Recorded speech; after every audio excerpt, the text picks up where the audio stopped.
ये कहानी है चंबल की उस मल्लाह लड़की की जिसे बचपन से लेकर जवानी तक सिर्फ अपमान, अत्याचार और अन्याय मिला। समाज ने उसे कभी खुलकर जीने का मौका नहीं दिया, लेकिन जब उसके सब्र का बांध टूटा तो वही लड़की चंबल के बीहड़ों की सबसे खौफनाक बागी बन गई। उसके नाम से 3 राज्यों की पुलिस कांपने लगी, सरकारें परेशान हो गई और पूरा देश उसे बैंडेड क्वीन के नाम से जानने लगा। यह कहानी है फूलन देवी की, जिसकी जिंदगी किसी फिल्मी कहानी से कम नहीं है। 5 सितंबर 1982 की रात चंबल के बीहड़ों में घना अंधेरा पसरा हुआ था। भिंड की पुलिस अधीक्षक राजेंद्र चतुर्वेदी अकेले मोटरसाइकिल पर एक ऐसे मिशन पर निकले थे जहां से जिंदा लौटने की कोई गारंटी नहीं थी। रास्ते में कई बार गाइड बदले गए ताकि किसी पुलिसिया चाल की भनक ना लगे। घंटों की यात्रा के बाद वो एक गुप्त ठिकाने पर पहुंचे जहां पहले डकैत मान सिंह सामने आया और फिर झाड़ियों के पीछे से फूलन देवी निकली। बातचीत शुरू हुई। चतुर्वेदी ने फूलन देवी को उनकी मां और छोटी बहन की तस्वीरें दिखाई। तस्वीरें देखते ही फूलन देवी की आंखें भर आई। कुछ देर बाद चतुर्वेदी ने उनसे आत्मसमर्पण की बात की। यह सुनते ही फूलन गुस्से में बोली कि वो चाहे तो उसे उसी वक्त उन्हें गोली मार सकती है, लेकिन बातचीत जारी रही। रोटियां सेकते हुए उन्होंने पूछा कि अगर वो हथियार डाल देंगी तो क्या उन्हें फांसी पर चढ़ा दिया जाएगा। चतुर्वेदी ने भरोसा दिलाया कि ऐसा नहीं होगा। जाते समय फूलन देवी ने अपनी एक अंगूठी उन्हें दी और कहा कि इसे उनकी मां तक पहुंचा दिया जाए। यहीं से शुरू हुई वो प्रक्रिया जिसने बाद में भारतीय इतिहास के सबसे चर्चित आत्मसमर्पण को जन्म दिया।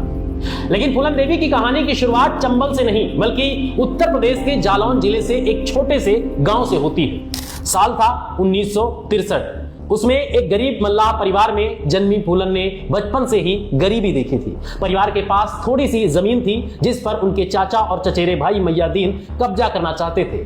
जब फूलन सिर्फ 10 साल की थी तब उन्होंने अपने हिस्से की जमीन के लिए आवाज उठाई। एक छोटी बच्ची का यह विरोध गांव के ताकतवर लोगों को पसंद नहीं आया और उन्हें उस लड़की को बुरी तरह पीटा गया। लेकिन इसी घटना ने उनके भीतर अन्याय के खिलाफ लड़ने की पहली चिंगारी जला दी।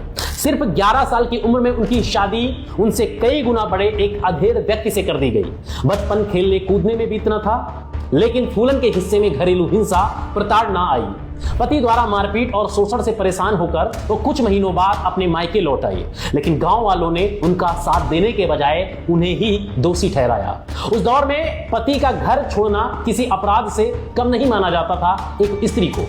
गांव लौटने के बाद भी उनकी परेशानियां खत्म नहीं हुई। उनके खिलाफ तरह तरह की अफवाहें फैलाई गई, बदचलन तक कहा गया। पंचायत ने उन्हें अपमानित किया, समाज ने उन्हें तिरस्कार की नजर से देखा। फिर एक दिन उनके चाचा ने चोरी के झूठे मामले में उन्हें फंसा दिया।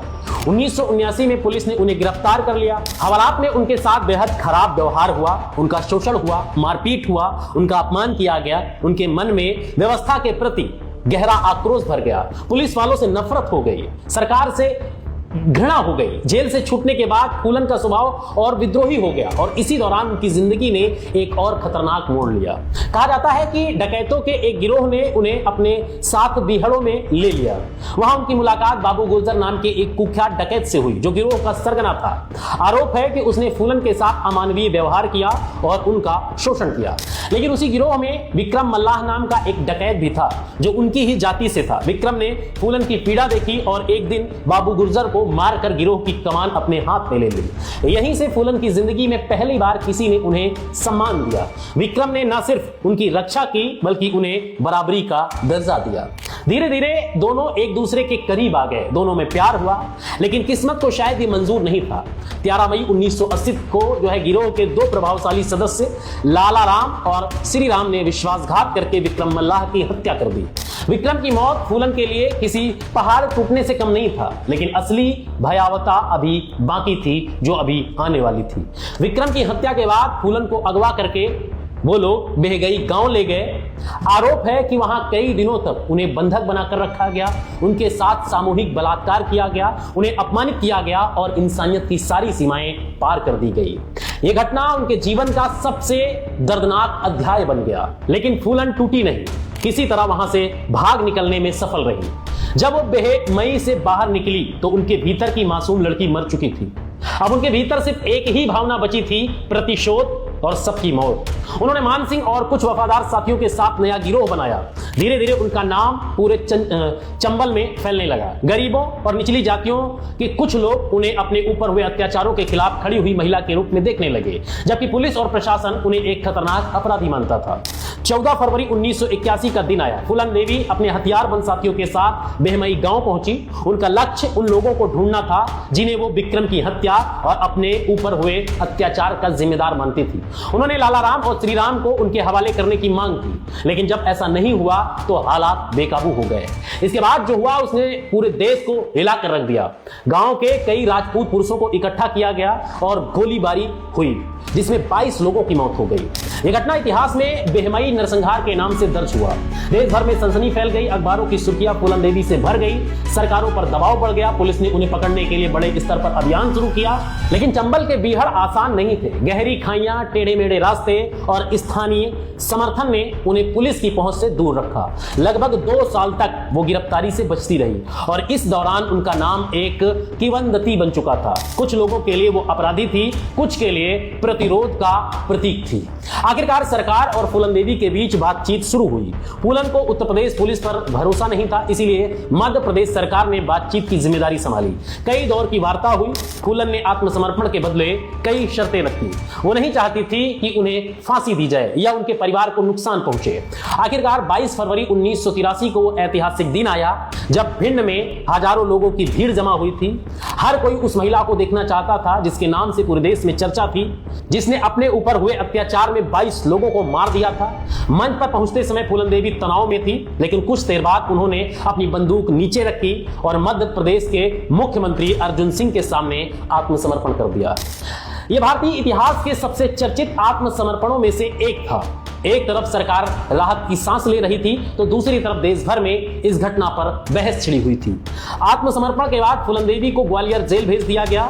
वहां उन्होंने करीब 11 साल बिताए और सबसे हैरानी की बात यह थी कि इतने लंबे समय तक उनके मामलों का अंतिम फैसला नहीं हो सका। समय बीतता गया और देश की राजनीति बदलती रही। साल 1994 में उत्तर प्रदेश में मुलायम सिंह यादव की सरकार आई। सरकार ने उनके खिलाफ कई मामलों को वापस लेने का फैसला किया और आखिरकार फूलन जेल से बाहर आ गई। जेल से निकलने के बाद उनकी जिंदगी ने एक और अप्रत्याशित मोड़ लिया। मशहूर फिल्म निर्देशक शेखर कपूर ने उन पर बैंडेड क्वीन फिल्म बनाई। फिल्म ने देश और दुनिया में जबरदस्त चर्चा पैदा की। अचानक फूलन देवी एक बार फिर सुर्खियों में आ गई थी, लेकिन सबसे बड़ा बदलाव अभी बाकी था। 1996 में समाजवादी पार्टी ने उन्हें मिर्जापुर लोकसभा सीट से चुनाव लड़ाया। कभी डकैत कही जाने वाली महिला अब लोकतंत्र के सबसे बड़े मंच की ओर बढ़ रही थी। चुनाव हुआ और जनता ने उन्हें जिताकर संसद भेज दिया। यह भारतीय राजनीति की सबसे असाधारण घटनाओं में से एक थी जो इस समय हो रही थी। 1999 में दूसरी बार संसद चुनी गई। संसद में पहुंचकर उन्होंने पिछड़े वर्ग, महिलाओं और गरीबों के मुद्दों को उठाने की कोशिश की। उनके समर्थकों के लिए यह उस महिला की जीत थी जिसने समाज के सबसे निचले पायदान से उठकर देश की संसद तक का सफर तय किया था। लेकिन उनकी कहानी का अंत भी उतना ही नाटकीय था जितनी की उनकी जिंदगी। 25 जुलाई 2001 की दोपहर दिल्ली स्थित उनके सरकारी आवास के बाहर कुछ हमलावरों ने उन पर ताबड़तोड़ गोलियां चला दी। गंभीर रूप से घायल फूलन देवी को बचाया नहीं जा सका। उनकी मौत की खबर ने पूरे देश में आग फैला दी। बाद में शेर सिंह राणा ने आत्मसमर्पण कर दावा किया कि उसने बेहमई में मारे गए लोगों का बदला लेने के लिए यह हत्या की थी। अदालत ने उसे दोषी ठहराते हुए सजा सुनाई और उसको सजा हुई। आज भी फूलन देवी का नाम भारतीय इतिहास के सबसे विवादित नामों में गिना जाता है। कुछ लोग उन्हें खूंखार अपराधी मानते हैं, कुछ लोग उन्हें अत्याचार के खिलाफ विद्रोह का प्रतीक बताते हैं, लेकिन इतना जरूर है कि उनकी कहानी साधारण नहीं थी। एक गरीब मल्लाह परिवार में जन्मी लड़की जिसने बाल विवाह झेला, पुलिस की प्रताड़ना झेली, अपमान सहा, बीहड़ों में पहुंची, बंदूक उठाई, देश की सबसे चर्चित बागी बनी, आत्मसमर्पण किया, 11 साल जेल में बिताए और फिर संसद तक पहुंची। ऐसी कहानी इतिहास में बार बार नहीं लिखी जाती। फूलन देवी की जिंदगी आज भी एक सवाल छोड़ जाती है। अगर किसी इंसान को बचपन से सिर्फ अन्याय, अपमान और शोषण मिले तो क्या वो हमेशा चुप रह सकता है, या फिर एक दिन वो व्यवस्था के खिलाफ खड़ा हो जाता है, चाहे उसकी कीमत पूरी दुनिया को क्यों ही ना चुकानी पड़ी। फिलहाल इस वीडियो में इतना ही, लेकिन फूलन देवी की इस एपिसोड में आपको कैसा लगा कमेंट में अपनी राय जरूर दीजिएगा और अगले एपिसोड में हम आपको एक नई कहानी के साथ मौजूद होंगे, इतिहास के उन पन्नों को टटोलेंगे। लेकिन फूलन देवी के इस पूरे ऐतिहासिक मोड़ को लेकर, उनके ऊपर बड़ी डॉक्यूमेंट्री को लेकर और फूलन देवी ने जो सहा है इस देश में और जो चीजें उनके साथ घटनाक्रम हुए, बाद में संसद तक पहुंची, इन सभी चीजों को लेकर आप क्या सोचते हैं? क्या उनका 22 लोगों को मारना सही था? क्या पुलन देवी का आत्मसमर्पण करना सही था? अपनी राय हमें जरूर दीजिए। चैनल पर नए हैं तो चैनल को सब्सक्राइब कीजिए और वीडियो को दोस्तों तक शेयर जरूर कीजिए। मिलते हैं नए वीडियो में, तब तक के लिए जय हिंद, जय भारत।